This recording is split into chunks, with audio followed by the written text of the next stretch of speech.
Hello everyone, welcome back to my channel Ncert Malayalam. Ncert class 7th സയൻസിലെ chapter 11 transportation in plants and ആനിമൽസിൻ്റെ part 1 ആണ് നമ്മളിന്ന് discuss ചെയ്യുന്നത്. So chapter 11 transport in animals and plants. അപ്പോൾ നമ്മളെല്ലാവരും ഭക്ഷണം കഴിക്കുന്നവരാണല്ലേ.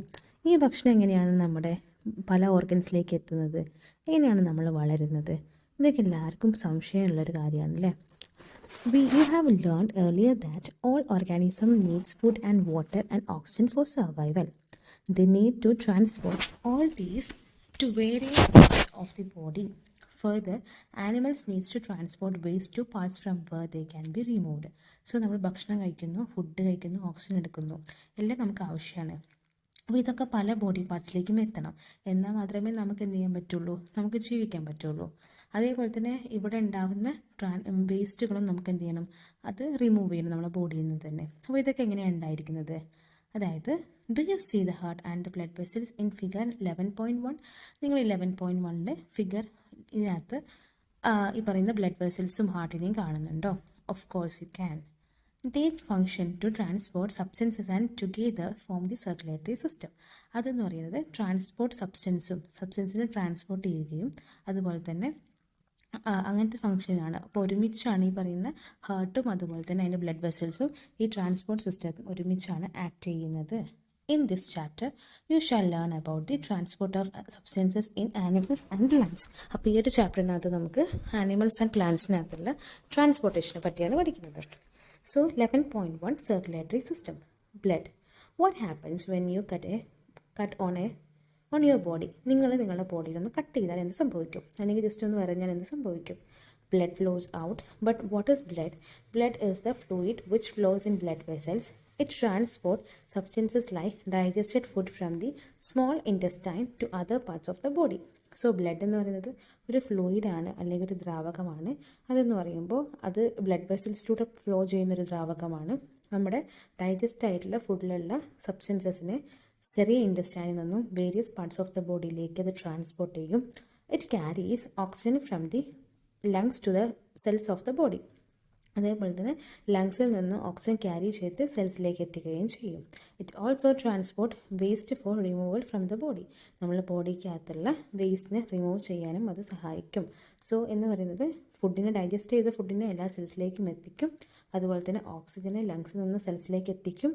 Waste ആയിട്ടുള്ള സാധനങ്ങൾ നമ്മുടെ ബോഡിയിൽ നിന്ന് റിമൂവ് ചെയ്യാനും ഹെൽപ്പ് ചെയ്യും. ഇതൊക്കെയാണ് ബ്ലഡ് എന്ന ഫ്ലൂയിഡ് മീഡിയത്തിൻ്റെ help. How does the blood carry various substances? Blood is composed of fluid called plasma in which all the types of അല്ലെങ്കിൽ different types of cells are suspended. So blood എങ്ങനെയാണ് ഈ പറയുന്ന substance ഒക്കെ carry ചെയ്യുന്നതാണ് question. So blood എന്ന് പറയുന്നത് അതിൻ്റെ ഉള്ളിലുള്ള ഒരു വസ്തുവാണ് പ്ലാസ്മ എന്ന് പറയുന്നത്. പ്ലാസ്മയ്ക്കകത്ത് ഒരുപാട് സെൽസ് ഇങ്ങനെ അടഞ്ഞിരിക്കുന്നുണ്ട്, അല്ലെങ്കിൽ ഒരുപാട് സെൽസ് സസ്പെൻഡഡ് ആണ്. സോ അതിനോടൊക്കെ പഹയിലേക്കൊരു ഡൗട്ടാണ്, why is the colour of blood red? അപ്പോൾ എന്തുകൊണ്ടാണ് ബ്ലഡിൻ്റെ കളറ് റെഡ് ആയിട്ടുള്ളതെന്നാണ്. അപ്പോൾ അതിൻ്റെ ഉത്തരമൊക്കെ നമുക്ക് പറയാം കേട്ടോ. So, one type of cells are the red blood cells which contain a red pigment called hemoglobin. So, നമ്മുടെ ബ്ലഡിനകത്തുള്ള ഒരു ഇമ്പോർട്ടൻറ്റ് സെല്ലാണ് റെഡ് ബ്ലഡ് സെൽ അല്ലെങ്കിൽ RBC. അതിനകത്തൊരു പിഗ്മെൻ്റ് ഉണ്ട്, അതിൻ്റെ പേരാണ് ഹീമോഗ്ലോബിൻ എന്ന് പറയുന്നത്. So haemoglobin binds with oxygen and transport it to all parts of the body and ultimately to all cells. So ഹീമോഗ്ലോബിന് ബ്ലഡ് ഓക്സിജനുമായിട്ട് ബൈൻഡ് ചെയ്തിട്ട് നമ്മുടെ എല്ലാ ബോഡി പാർട്സിലേക്കും ബ്ലഡ് ട്രാൻസ്പോർട്ട് ചെയ്യുകയും അതുപോലെ തന്നെ അതെല്ലാ സെൽസിലേക്ക് എത്തിക്കുകയും ചെയ്യുന്നു. It will be difficult to provide oxygen efficiently to all the cells of the body without haemoglobin. So haemoglobin ഇല്ലാതെ ഈ പരിപാടി ഒന്നും നടക്കില്ല, ഇങ്ങനെ ട്രാൻസ്പോർട്ടൊന്നും നടക്കില്ല. The presence of haemoglobin makes the blood appear red. So haemoglobin എന്ന കണ്ടൻറ്റ് ബ്ലഡിൽ ഉള്ളതുകൊണ്ടാണ് ബ്ലഡിന് റെഡ് കളർ അപ്പിയറൻസ് ഉള്ളത്. സോ പഹരിയുടെ ക്വസ്റ്റ്യൻ ഇപ്പോൾ ആൻസർ ആയില്ലേ? യെസ്, കണ്ടെത്തി. ഇനി നമ്മളെ ബ്ലഡിലെ വേറൊരു ടൈപ്പ് ഓഫ് സെൽസിനെയാണ് നമുക്ക് വൈറ്റ് ബ്ലഡ് സെൽസ് എന്ന് വിളിക്കാം, അല്ലെങ്കിൽ WBC എന്ന് വിളിക്കാം. Which fights against the germs that may enter our body. നമ്മുടെ ബോഡിയിൽ എൻ്റർ ചെയ്യുന്ന ഈ പറയുന്ന ഓർഗാനിസംസ് അല്ലെങ്കിൽ ജേംസിനെയൊക്കെ അതെന്ത് ചെയ്യും, ഒന്നുകൂടെ ഫൈറ്റ് ചെയ്യുകയാണ് ചെയ്യാറ്. Bujo fell down while playing a game and his knee got injured. Blood was coming out from the cut. After some time, he noticed that bleeding had stopped and a dark red cloth had plugged the cut. The Bujo was puzzled about this. So Buju എന്താ ഒന്ന് കളിച്ചുകൊണ്ടിരിക്കുന്ന സമയത്ത് വീഴുകയാണ്. അപ്പോൾ മുട്ടിന് പരിക്ക് പറ്റുകയാണ്. അപ്പോൾ അതിനകത്ത് നിന്ന് ബ്ലഡ് ഇങ്ങനെ വരുന്നുണ്ട് പരിക്കിൽ നിന്ന്. അപ്പോൾ കുറച്ച് നേരം കഴിഞ്ഞപ്പോൾ ബ്ലഡ് ഇങ്ങനെ ക്ലോട്ടായി അല്ലെങ്കിൽ സ്റ്റോപ്പായി ബ്ലീഡിങ്. ഒരു റെഡ് ക്ലോട്ട് പോലെ ഇങ്ങനെ അപ്പിയർ ചെയ്തിട്ടുണ്ട് ഡാർക്ക് കളറിൽ. അപ്പോൾ എന്താണ് ആ clot? The clot is formed because of the presence of another type of cells in the blood called platelets. അപ്പം ബ്ലഡിൽ ഇങ്ങനെ ക്ലോട്ട് ചെയ്യാൻ സഹായിക്കുന്ന വേറൊരു സെൽസാണ്. അതിനെ നമുക്ക് എന്ത് വിളിക്കാം? പ്ലേറ്റ്ലെറ്റ്സ് എന്ന് വിളിക്കാം. So that's all about the introduction. So നമ്മൾ പഠിച്ചത് circulatory system, what are the functions of blood എന്നുള്ളത് ഫസ്റ്റ് പാരഗ്രാഫിൽ പഠിച്ചു. പിന്നെ ബ്ലഡിനകത്തുള്ള ഒരു ഇമ്പോർട്ടൻറ്റ് കമ്പോണൻ്റ് ആണ് blood contains plasma which contains different types of cells. What are the cells? Red blood cells, WBC or white blood cells, as well as the platelets. So next is about the blood vessels. There are different types of blood vessels in the body. You know that during the inhalation, a fresh supply of oxygen fills the lungs. Oxygen has to be transported to the rest of the body. So നമ്മുടെ ബോഡിക്ക് അത് ഒരുപാട് blood vessels ഉണ്ടെന്ന് പറഞ്ഞു. അതുപോലെ തന്നെ നമ്മൾ oxygen inhale ചെയ്യുമ്പോൾ അത് നമ്മുടെ ലങ്സ് മൊത്തം ഓക്സിജൻ കൊണ്ട് ഫില്ലായിട്ടുണ്ടാകും. അതുപോലെ തന്നെ ആ ഓക്സിജൻ എന്ത് ചെയ്യണം? നമ്മൾ റെസ്റ്റ് ഓഫ് ബോഡി പാർട്സിലേക്ക് അത് ട്രാൻസ്പോർട്ട് ചെയ്യണം. Also, the blood picks up the waste materials including carbon dioxide from the cells. This blood has to go back to the heart from the transport to the lungs for the removal of carbon dioxide, as you learn in chapter 9. So, chapter 10. So, two types of blood vessels are there. Arteries and veins are present in the body. So, blood എന്ത് ചെയ്യുന്ന വെച്ചാൽ carbon dye oxide പോലത്തെ വേണ്ടാത്ത സാധനങ്ങളെ waste മെറ്റീരിയൽസിന് എന്ത് ചെയ്യും? Blood സെൽസിൽ നിന്ന് എടുത്തിട്ട് എന്നിട്ട് അതെന്ത് ചെയ്യും? ഹാർട്ടിലേക്ക് കൊണ്ടുപോകും. ഹാർട്ടിലേക്ക് കൊണ്ടുപോയിട്ട് അവിടുന്ന് കാർബൺ ഡൈ ഓക്സൈഡ് റിമൂവ് ചെയ്തിട്ടാണ് ബാക്കിയുള്ള സർക്കുലേഷനൊക്കെ നടത്തുക. പിന്നെ അതുപോലെ തന്നെ ഇത് സഹായിക്കുന്ന രണ്ട് ബ്ലഡ് വെസൽസ് ഉണ്ട്. അതാണ് ഇമ്പോർട്ടൻ്റ്ലി ആർട്ടറീസ് ആൻഡ് വെയിൻസ്. ആർട്ടറീസും വെയിൻസും ആണത് ഇമ്പോർട്ടൻ്റ് ആണ്. Arteries and veins are present in the body. So എന്താണ് ആർട്ടറീസ്? എങ്ങനെയാണ് അതിൻ്റെ കാര്യങ്ങളൊക്കെ നോക്കാം. Arteries carry oxygen-rich blood in the heart to all parts of the body. Since the blood flow is rapid and at a high pressure, the arteries have thick elastic walls. So, arteries ആണ് oxygen rich ബ്ലഡിനെ supply ചെയ്യുന്നത് എല്ലാ body പാർട്സിലേക്കും. അതുപോലെ തന്നെ ആർട്ടറിയുടെ blood flow ഭയങ്കര വേഗത്തിലാണ് അല്ലെങ്കിൽ ഭയങ്കര റാപ്പിഡാണ്, ഭയങ്കര പ്രഷറിലുമാണ്. അതുകൊണ്ട് തന്നെ ആർട്ടറീസിന് നല്ല തിക്ക് വാൾസ് ഉണ്ട്. അല്ലെങ്കിൽ എന്ത് ചെയ്യും? പോകും, ബ്രേക്കായി പോകും അല്ലെങ്കിൽ റപ്ചറായി പോകും. So arteries carry oxygenated blood. അപ്പോൾ മറക്കരുത്, ആർട്ടറീസ് എപ്പോഴും ഓക്സിജനേറ്റഡ് ബ്ലഡാണ് ക്യാരി ചെയ്യുന്നത്. So now let's discuss about the activity 11.1. Place the middle and index finger of your right hand in the inner side of the left wrist. അപ്പോൾ left റിസ്റ്റിൻ്റെ inner സൈഡിലേക്ക് നിങ്ങൾ right finger, middle and index finger നിങ്ങളെടുത്ത് place ചെയ്യുക right ഹാൻഡിൻ്റെ. Can you feel some throbbing movements? Why do you think there is a throbbing? അപ്പോൾ നിങ്ങൾക്ക് throbbing movement feel ചെയ്യാൻ പറ്റുന്നുണ്ടോ? അപ്പോൾ എന്തുകൊണ്ടാണ് അങ്ങനെ ത്രോബിംഗ് മൂവ്മെൻറ്റ് ഉള്ളത്? This throbbing is called pulse and it is due to blood flowing in the arteries. അപ്പോൾ ഈ ത്രോബിംഗ് എന്ന് പറയുന്നത് പൾസാണ്. പൾസ് എന്ന് പറയുന്നതാണ് ആ ടെക് ടെക് ടെക് എന്നുള്ള സൗണ്ട് നമുക്ക് കേൾക്കാൻ പറ്റുന്നത്. It is due to blood flowing in the arteries. So artery എന്ന രക്തക്കോയിലേക്ക് ബ്ലഡ് ഫ്ലോ ചെയ്യുന്നത് കാരണമാണ് ഈ പറയുന്ന ടെക് ടെക് ടെക് എന്ന് പറഞ്ഞ ബ്ലഡ് പൾസിൻ്റെ സൗണ്ട് കേൾക്കുന്നത്.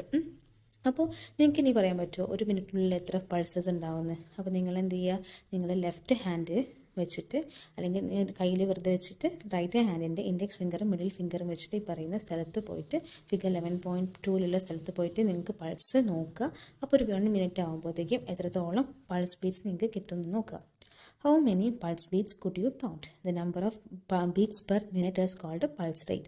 അപ്പോൾ ഒരു മിനിറ്റിൽ എത്ര ബീറ്റ്സ് ഉണ്ട് അതിനാണ് നമ്മൾ പൾസ് റേറ്റ് എന്ന് പറയുന്നത്. A resting person usually has a pulse rate between 72 and 80 beats per minute. So നമുക്ക് 72 to 80 ബീറ്റ്സ് പെർ മിനിറ്റാണ് ഒരു റെസ്റ്റിംഗ് ആയിട്ടുള്ള ഒരു വെറുതെ ഇരിക്കുന്ന ഒരാൾക്കുള്ള ബീറ്റ്സ്. അപ്പോൾ ഒരു ഓടുന്നതും എക്സസൈസ് ചെയ്യുന്നതും വീട്ടിലുള്ള ജോലി എടുക്കുന്നതൊക്കെ ആൾക്കാർക്കൊക്കെ എന്തായിരിക്കും? ഹാർട്ട് ബീറ്റ് ഈ പറയുന്ന 70 to 80 കൂടുതലായിരിക്കും. അസുഖങ്ങളുണ്ട് കേട്ടോ, അസുഖങ്ങളുള്ളത് വേറെ അതിലും കൂടുതലായിരിക്കും. ഹൈപ്പർ ടെൻഷൻ എന്ന് പറയും, അതായത് BP കൂടുന്ന അസുഖത്തിനാണ് നമുക്ക് ഹൈപ്പർ ടെൻഷൻ എന്ന് വിളിക്കുന്നത്. അങ്ങനത്തെ ആൾക്കാരിലൊക്കെ ഒരുപാടുണ്ടാവും ഈ പറയുന്ന pulse rate. Okay, record your own pulse beats per minute and those of your classmates. അപ്പം ഇത് നിങ്ങളുടെ ഫ്രണ്ട്സിൻ്റെയും നിങ്ങളുടെയും പൾസ് റേറ്റ് ഒരു മിനിറ്റിൽ എത്ര ഉണ്ടെന്ന് മെഷർ ചെയ്യുക. അതുപോലെ തന്നെ ചില ബോഡി പാർട്സിൽ നമുക്ക് വേറെയും സ്ഥലങ്ങളിൽ പൾസ് ബീറ്റ് കേൾക്കാൻ പറ്റും. അപ്പോൾ അത് ഏതൊക്കെയാണെന്നൊക്കെ നിങ്ങൾക്ക് അറിയാമെങ്കിൽ നിങ്ങളൊന്ന് കമൻറ്റ് ചെയ്യാം കേട്ടോ. Veins are the vessels which carry carbon dioxide rich blood from all parts of the body back to the heart. The veins have thin walls. There are valves present in the veins which allow blood to flow only towards heart. So veins എന്ന് പറയുന്നത് carbon dioxide rich ബ്ലഡിനെ transport ചെയ്യുന്നതാണ്. എല്ലാ body പാർട്സിൽ നിന്നും ഹാർട്ടിലേക്ക് എത്തും. അതുപോലെ തന്നെ വെയിൻസിന് നല്ല തിൻ വാൾസ് ആണ്. അതുപോലെ തന്നെ അവർക്ക് വാൾസ് ഉണ്ട്. അതുകൊണ്ട് തന്നെ അവരെപ്പോഴും ഒരു ഡയറക്ഷനിൽ മാത്രമേ ബ്ലഡ് ഫ്ലോ ചെയ്യുള്ളൂ. So blood donation. അപ്പോൾ നിങ്ങൾക്ക് എല്ലാവർക്കും ബ്ലഡ് ഡൊണേഷൻ എന്താണെന്നറിയോ? അതായത് ചില സമയത്ത് ഒരുപാട് ആയിരക്കണക്കിന് അല്ലെങ്കിൽ 100 കണക്കിന് ആൾക്കാർക്ക് ബ്ലഡ് ഇപ്പോൾ സഡൻ ആക്സിഡൻറ്റ് അല്ലെങ്കിൽ പ്രഗ്നൻസി അല്ലെങ്കിൽ വേറെ എന്തെങ്കിലും ഓപ്പറേഷൻ്റെ ആവശ്യങ്ങൾക്ക് വേണ്ടിയിട്ട് ബ്ലഡ് അവൈലബിലിറ്റി കുറവായിരിക്കും. അപ്പോൾ നമ്മൾ എന്ത് ചെയ്യും? ഇങ്ങനെ പറയുന്ന വോളണ്ടറി ആയിട്ട് ബ്ലഡ് കൊടുക്കാൻ പറ്റും. അത് ഹാംലെസ് ആണ്, അത് പെയിൻലെസ്സും ആണ്. അതുപോലെ തന്നെ അത് ഒരുപാട് പേരുടെ ജീവൻ നമുക്ക് രക്ഷിക്കാൻ പറ്റും. ഇത് ഒരുപാട് ഹോസ്പിറ്റലിലും അതുപോലെ തന്നെ ഗവൺമെൻറ് അതോറിറ്റീസിലൊക്കെ അവൈലബിൾ ആയിട്ടുണ്ട്. അപ്പോൾ നിങ്ങൾക്കൊന്നും ബ്ലഡ് കൊടുക്കാൻ പറ്റില്ല. ബ്ലഡ് കൊടുക്കണമെങ്കിൽ ഏകദേശം 18 ഇയേഴ്സ് എബവ് ആയിട്ടുള്ള ആൾക്കാരിൽ ഇത്ര നമ്മുടെ ബോഡി വെയിറ്റ് ഒക്കെ അനുസരിച്ചാണ്. അങ്ങനെ അതിൽ കുറവുള്ള ആൾക്കാർക്കൊന്നും ബ്ലഡ് ഡൊണേറ്റ് ചെയ്യാൻ പറ്റില്ല. അപ്പോൾ നല്ലൊരു പ്രവൃത്തിയാണ് അത് കേട്ടോ. സോ ദാറ്റ്സ് ഓൾ അബൌട്ട് ഹാർട്ടും നമ്മൾ അതുപോലെ തന്നെ ആർട്ടറീസിനെ പറ്റി പഠിച്ചു, വെയിൻസിനെ പറ്റി പഠിച്ചു. ഇനി റെഫർ 11.3 സ്കീമാറ്റിക് ഡയഗ്രാം നോക്കാം. ലങ്സ് കാണാം, പൾമിനറി വെയിൻ കാണാം, പൾമിനറി ആർട്ടറി കാണാം, ഹാർട്ട് കാണാം. വെയിനും ആർട്ടറിയും അപ്പുറത്തിപ്പുറത്തും ഉണ്ടാകും. കാപ്പിലറീസിലേക്ക് എത്തും. On reaching the tissues, they divide further into extremely thin tubes called capillaries. So നിങ്ങൾക്ക് കാണാൻ പറ്റും ഈ പറയുന്ന ആർട്ടറിയും വെയിൻസും കൂടെ ടിഷ്യൂവിലെത്തുമ്പോൾ ഒരുപാട് കുഞ്ഞു കുഞ്ഞു ട്യൂബിലായിട്ട് അവരിങ്ങനെ ഡിവൈഡ് ചെയ്തിട്ടുണ്ടാവും. അതിനെ നമുക്ക് എന്ത് വിളിക്കാം? കാപ്പിലറീസ് എന്ന് വിളിക്കാം. The capillaries join to form the veins which empty to the heart. Capillaries വെയിൻസും കൂടെ ഫോം ചെയ്തിട്ടാണ് നമ്മുടെ ബ്ലഡ് ഹാർട്ടിലേക്ക് എത്തിക്കുന്നത്. So that's about today. So ഹാർട്ടിൻ്റെ ബാക്കി കാര്യങ്ങളൊക്കെ നമുക്ക് അടുത്ത ക്ലാസ് ഡിസ്കസ് ചെയ്യാം. ഹാർട്ടിന് എത്ര ചാമ്പർ ഉണ്ട് അതൊക്കെ. ജസ്റ്റ് ഒരു ഇൻട്രൊഡക്ടറി ക്ലാസ് പോലെയാണ്. Hopefully you got the class. Thank you. Have A nice day.